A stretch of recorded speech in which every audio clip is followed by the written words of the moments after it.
Mo bẹ̀ gbogbo etí tó bá ń gbọ́ mi lọ́wọ́, sórí fídíò tó ń wo yìí àsọtẹ́lẹ̀ ni. Mo wá fẹ́ jẹ́ kó bá mi share rẹ̀ kó káàkiri kó lè fi save ẹ̀mí ọ̀pọ̀lọpọ̀ àwọn aláboyún.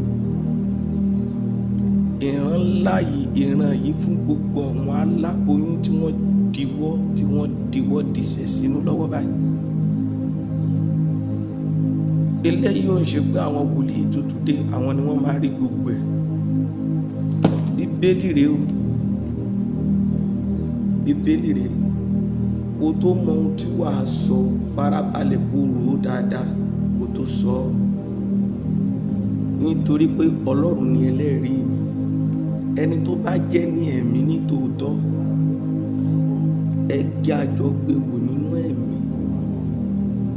Bóyá ọ̀rọ̀ tí mo fẹ́ sọ yìí wà lójú ọ̀nà.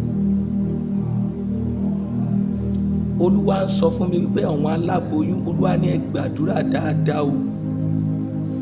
Olúwa ń sọ fún mi pé ẹ̀yin aláboyún ẹ gbàdúrà dáadáa o.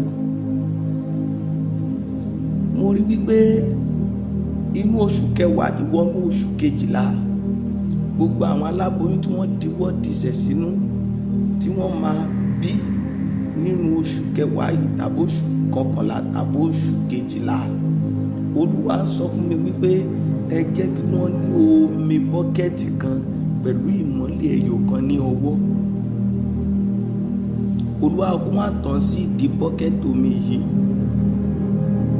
Olúwa ní wọ́n á ka Psalm 24, wọ́n á ka Psalm 23, wọ́n á ka Psalm 20 sínú omi yìí. Olúwa pé tí wọ́n bá ti kà á sí, wọ́n á tọ́ káńdù ìyá jó wọlé nídìí omi náà. Olúwa ní wípé kí wọ́n fi gbàdúrà. Olúwa sọ fún mi wípé ogun operation máa pọ̀ nítorí àwọn ẹ̀mí kan jáde, wọ́n á fẹ́ máa kọjú ìdá tí àwọn tó diwọ́ disẹ̀ tá à ń pè láláboyún á fẹ́ máa dojú ìjà kọ wọ́n. Ẹlẹ́ẹ̀kejì, Olúwa pé ikú àwọn ọmọ kéékèèké máa pọ̀.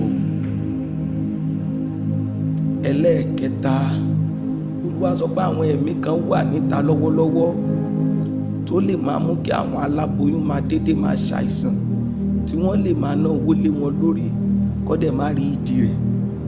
Olúwa sọ fún mi pé àwọn tó bá rí iṣẹ́ omi yìí ṣe tí wọ́n bá fi wẹ̀, wà ó ṣẹ́gun fún wọn. Nínú gbòǹgbọ́dẹ̀ ni ìyè wà. Ìgbọ́ràn sì rèé, ó sàn ju ẹbọ rírú. Ìfetísílẹ̀ ó sàn ju àrà àgbò lọ. Tó bá ní àwọn wòlíì tuntun dé, kí ni wọ́n wí? Ó tọ̀ra rẹ̀ o. Èmi sọ tèmi, kò ṣẹ̀ṣẹ̀ lọ́rùn mi. Orúkọ mi ni Wòlíì Michael Ajayi Ẹ̀rígbémi. Ìwọ tó wá bá mi rí iṣẹ́ lórúkọ Jésù, ó ní gbúrò ìbànújẹ́ o. Gbogbo àwọn tó bá lóyún nínú ẹbí rẹ̀, wọn ò ní fọ̀bẹ̀gbẹ̀ bí wọn. O ò ní náwó àbúrò, o ò ní náwó ẹkún, o ò ní ná owó. Bó ṣe bá mi share rẹ̀ yẹn, owó téèyàn máa ń fẹkún ná tí àwọn kan dẹ̀ máa ń fẹ̀rín gbà, o ò ní bá wọn fẹkún ná. O ò wá ní náwó ẹkún lágbára Ọlọ́run, o ò ní rí dààmú. Bá mi share rẹ̀ kó káàkiri. Mo sọ tèmi o. Àlàáfíà.